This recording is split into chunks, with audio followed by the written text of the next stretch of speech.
Tzvi Lebetkin, the Rabbi from another planet. Please like, share, and subscribe, and ring that little bell. Ring the little bell so you're notified when new videos drop. This is a bit of a quickie video. I hope it's a bit of a quickie video. I get talking. What can you do? But I'm planning on this being a bit of a quickie video, and I want to be really clear. I have no idea the veracity of this rumor whatsoever. It started circulating. I first heard it, I think, on Wednesday last week. I'm recording this on Sunday, October 30th. So I'm intending it for it to go out today, as long as I can work it out.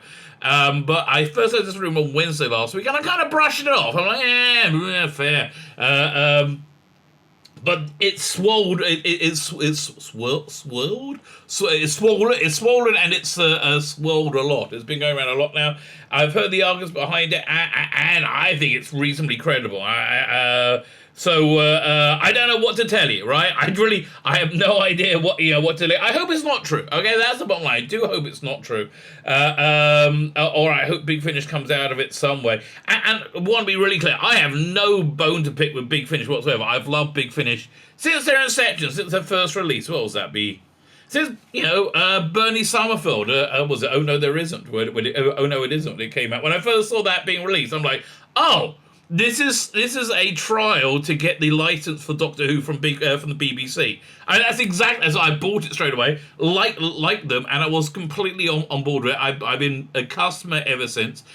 Generally speaking, I thought the Big Finish has been fantastic, especially in the wilderness years when before 2005, their releases were huge. It was like one of the central parts of fandom, and normally they were very, very, very good, right? They had a really good time. We really enjoyed them, and I think they've done a fabulous job. I think in recent years, say around from about 2017ish, the quality declined drastically, right? Very, very drastically, and I think they turned that around to a certain, I think mostly at this point. I think what happened there, I think the reason the quality really, really and again, in my opinion, if you love the stuff from 2017 onwards, good for you, right? In my opinion, I think the reason it really nosedived was because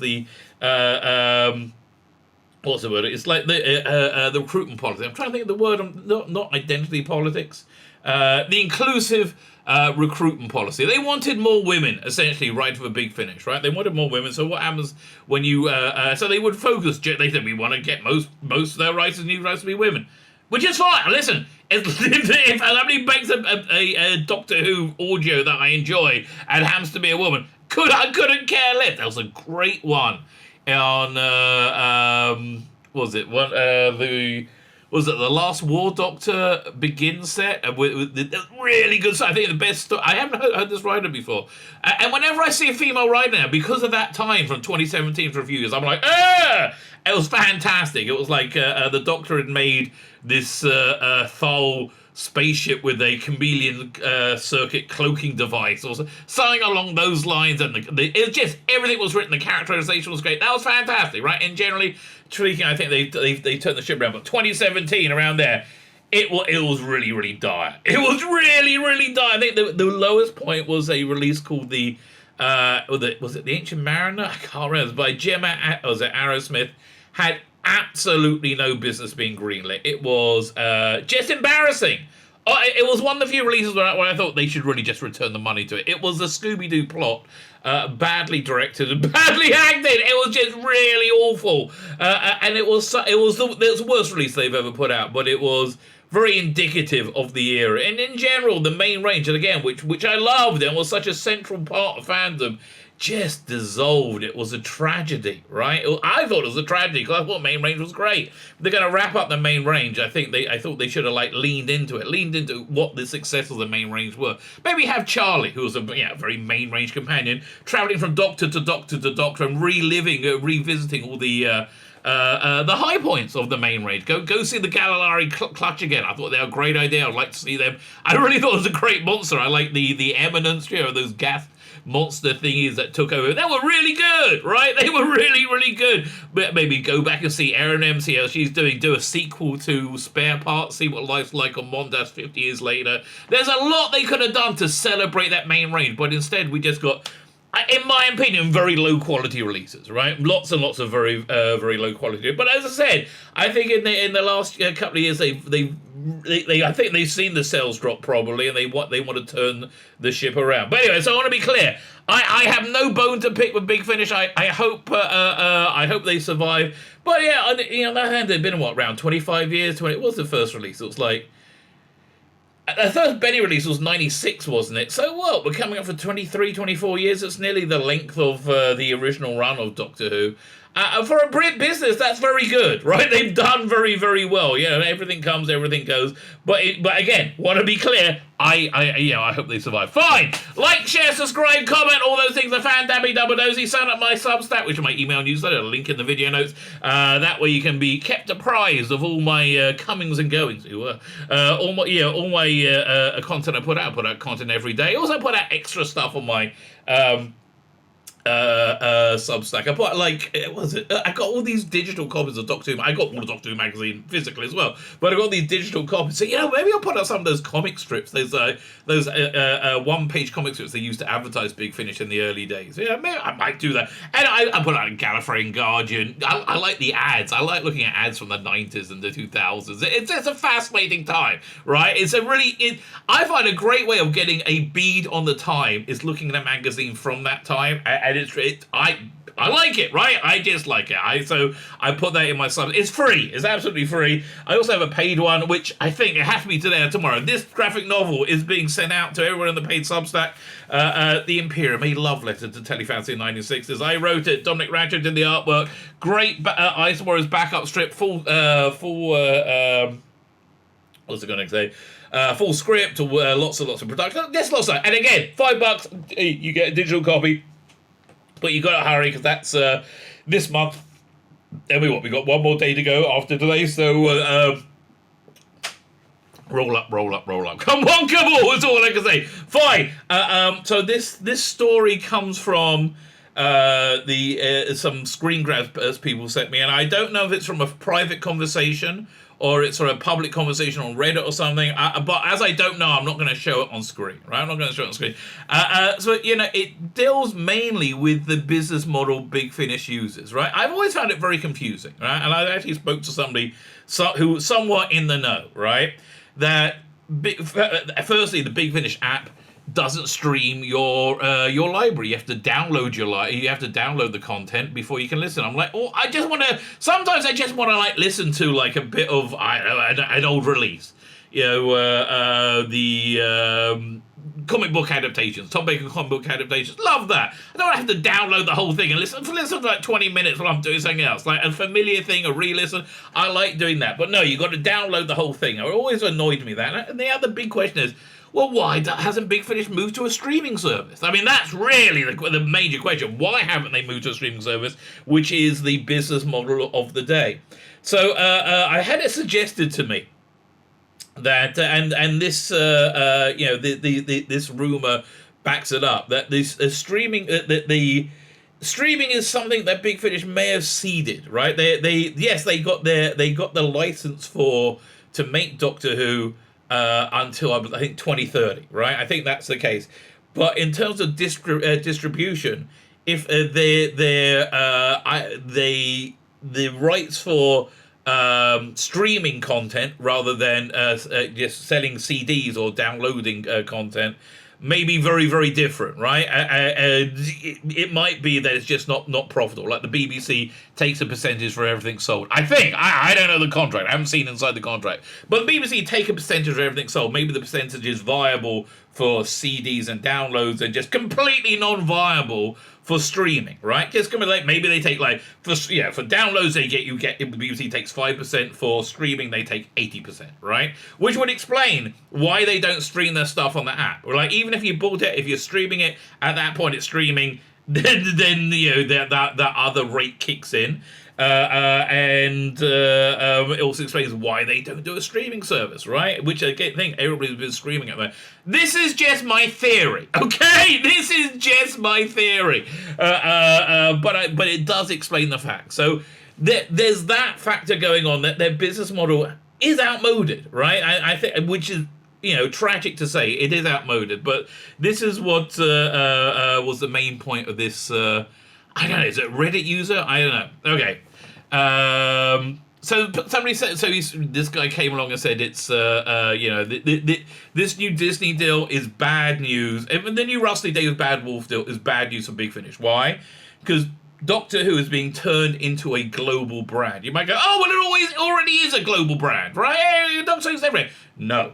A global brand in the same way Harry Potter is a global brand. A global brand in the same way that the MCU is a global brand or Star Wars is a global brand. There's one place you go to get it, and they have control over it, right? That is what a global brand is. And I think from the Disney press conference from last week, I did a video on that. That's also going out today on Sunday, October 30th. You get to see the full press conference and of course, my sparkling commentary, upon it. Also, we read an article about what this deal entails. But they were being very clear.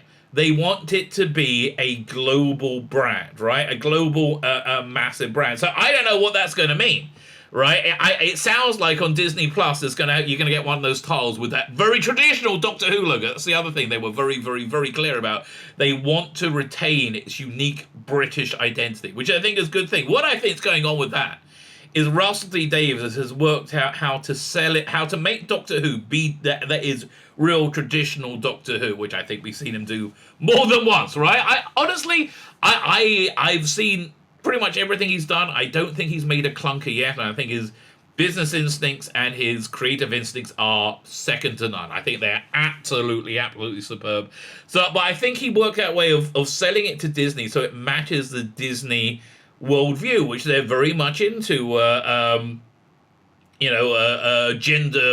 Gender and sexual fluidity, and having that be a central part of a lot of their content, right? But they feel that's a very important part of their raison d'etre. So we have seen Russell Davies lean quite heavily into this, I would say, somewhat divisive sociological political worldview. And we're all like, well, why are you doing that, Russell? I think he was doing that, firstly, because he's in that camp. We live in very tribal times. He is in that camp. But secondly, I think he had this deal in mind. He is selling it to Disney. Now imagine on Disney Plus we have a Doctor Who hub. It's got all the classic Doctor Who on it. It's got all the DVD and Blu-ray extra content on it. Wouldn't that be great, right? It's got all of Torchwood, all of Sarah Jane Adventures, all of Class, all of modern Doctor Who on it, at your fingertip and in as high a def as they can do it. And there's just so many possibilities. I do think when shooting stuff starts, it's going to be we're going to see watch-alongs again, because I think they were very, very important to the formation of this Doctor Who, right? So I do think we're going to see that. Wouldn't it be great, though, if we had like David Tennant or Rusty Davies or whoever, right? Whoever, say, do a watch-along and introduce City of Death, right? And watch it with you, right? That would be great. Or just introduce it, bring new people in. So there's a lot of great possibilities.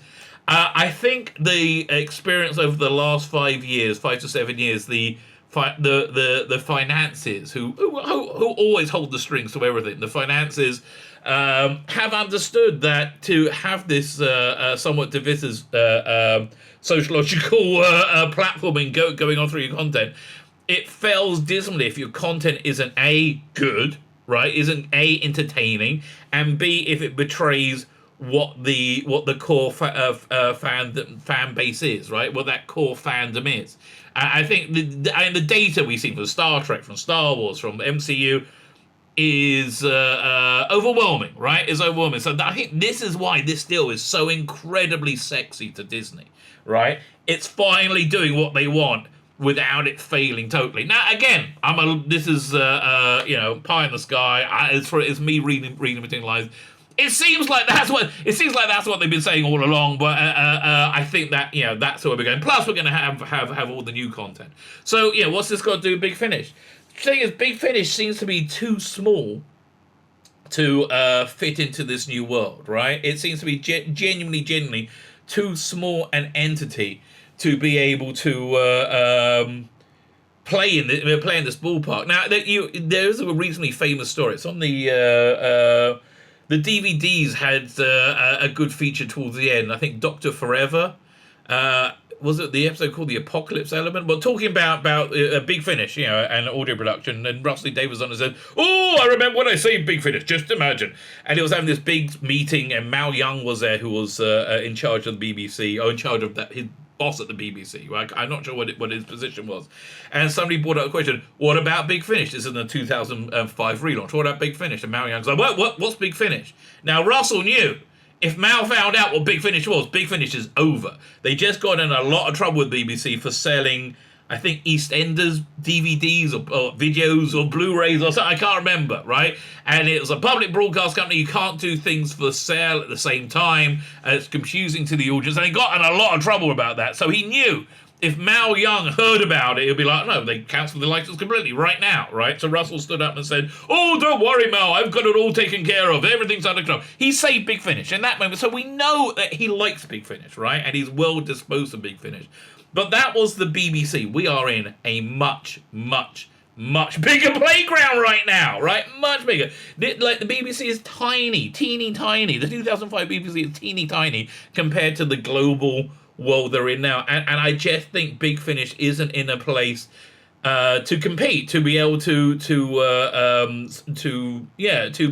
exist on that playing ground. Well, no, I don't think it is. I'm not saying I think that's the case.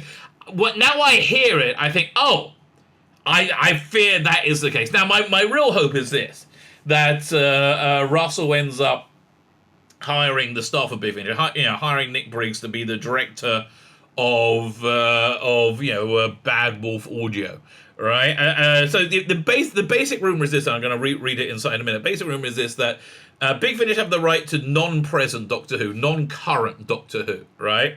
So whenever any element is then used in current Doctor Who, it can be put off limits to Big Finish, right? So let's say in 2023 November we start getting Big Finish audio, not Bad Wolf audio eventually, with centered around the Ncuti Gatwa Doctor Who era, and let's say they put Tom Baker in that, right? At that point, the Tom Baker is then off limits for Big Finish to use in their production, but also, and tragically, their back catalogue then becomes forbidden. So don't rely on stream on digital content. Download everything now, right? Download everything from your library now to be safe would be my recommendation to you, right? So don't rely on that. But it's a terrifying thought, right? It's a terrifying thought, and I think they've done, as I said, I think they've been very important. But I think, it's time to move on, right? Times move on, and that's where we might be. Again, I want to be clear. This is with no relish. I got no bone to pick with Big Finish at all, other than their content for a few years was not as good as it used to be, and I feel kind of ripped off by a fair amount of it. But let's hear what this person's got to say, right? This is, again, no idea. Is it from Reddit? Is it a private message? I don't know. And again, I blew it off when I first saw this, but now I'm like, it sounds like it could be credible. But it is, but, one second, I've just lost it. There we go over there. It is, but the audio market has evolved massively 4 years ago. This is a big deal, right? This is a big deal. It's all changed around us in an exciting and violently problematic ways. The US and Canada is now the biggest commercial audio and podcast market in the world. Then India for commercial content. Commercial audio player out there are sought out in commercial audio player and were sought out in a gold rush. Big Finish stayed out of it. Yes, this was from a number of years. Big Finish stayed out of it. They had a model. They stuck to it. The younger producers would speak to me and ask if I don't know who this person is. Ask if Big Finish Productions would fit into this new world. And offer me lunches, which that were then cancelled and never followed up on. They are a commercial audio company. They could have got themselves into a prime position in this new world of audio. They didn't. This all kind of jives with what I remember and what happened. The avalanches started. It's too late for the pebbles to vote. So this is saying the business model has changed completely, right? Changed completely. So how if they got the rights to 2030, specifically, how would they squeeze them? And this is going to make some claims. Again, don't know the veracity at all. If you know the veracity, if you know anything inside, let me know. Let us know in the comments. I'll be fascinated, right? So what their plan is, and again, I'm not sure I really believe this, because I think Russell Davies is a decent person, and B, this sounds a bit sneaky, and he likes Doctor Who, and he likes Big Finish. 1, reduce commercial value of their contract. All current highly commercial assets, i.e. New Who, Angels, River Song, so they wouldn't be able to have that. Add Tom Bacon, Sylvester McGann. Not much left to use. And it said this is happening. So because David Tennant showed up at the end of Power of the Doctor, is now their David Tennant catalogue going to be removed? Could be. Right. Really, genuinely could be, according to this. Read their back catalogue. Again, refer to all newly requested elements not be reused or reissued. Right. So not to confuse, cause consumer confusion. This is most of their catalogue. So how long do they have, right? Well, Sony, BBC, Bad Wolf, and Audible set up their own audio Whoverse in terms of podcast, fan talk, and audio ventures. Big Finish Productions are left with legacy assets they can't utilize anymore, and new content that's only targeting a fraction of the fan parcels. Yeah, slowly... okay, so this one, again, I have no idea. Number 4, slowly reduce ads and Big Finish reviews in Doctor Who magazine. This is actually happening by instruction of Russell Z. Davies, I'm told. Don't know if it's true. Don't know if it's true. That sounds unlikely. Again, it seems to me like, why wouldn't they just buy Big Finish, right? 2 years down the line, offer a one-off payment to buy back catalogue or simply re-record. I don't think they're going to re-record. My own preference is if I were a shark, would be to bolster the audio library with BBC-owned audios and re-record others to navigate rights. Like classic bands do not get around not owning their master recordings anymore with the license or the re-recordings. And leave Big Finish library they can do nothing with. So there you go. That's essentially what you heard it from the horse's mouth. Is the horse accurate in any way, shape, or form? I don't know. Right? I really don't know. I wish Big Finish all the best in the world. Let's have a quick look. When was that first release? Well, I'm just going to open up Big Finish's website and we'll go to Sirens of Time. We won't go to Oh No It Isn't. But that should hopefully tell us when the 1 second. So we do I'll do Sirens of Time. That was before 2000, I believe, wasn't it? It was July 1999. So they probably started in let's have a look at when Oh No It Did. Oh No It Isn't. That came out in September 98. Fine, so we got 98, 2008, 2018, so 20, 19, 20, 21, 22, 20, 25 years! 25 years is a good run, right? It's a good run. Who knows? But again, I don't know the veracity of it at all. Let me know what you think. Really, honestly, genuinely, let me know what you think. Do you think it's got any credibility? Do you think this is going to happen? Do you have any inside information that I don't? Because we would all like to know. But as I said, I can't reiterate enough. I wish Big Finish every success. I wish them the best. I hope they last forever. Nothing lasts forever, baby. My name is Tzvi Lebetkin, the Rabbi from another planet. Please like, share, and subscribe, and ring that little bell. Ring the little bell so you're notified when new videos drop.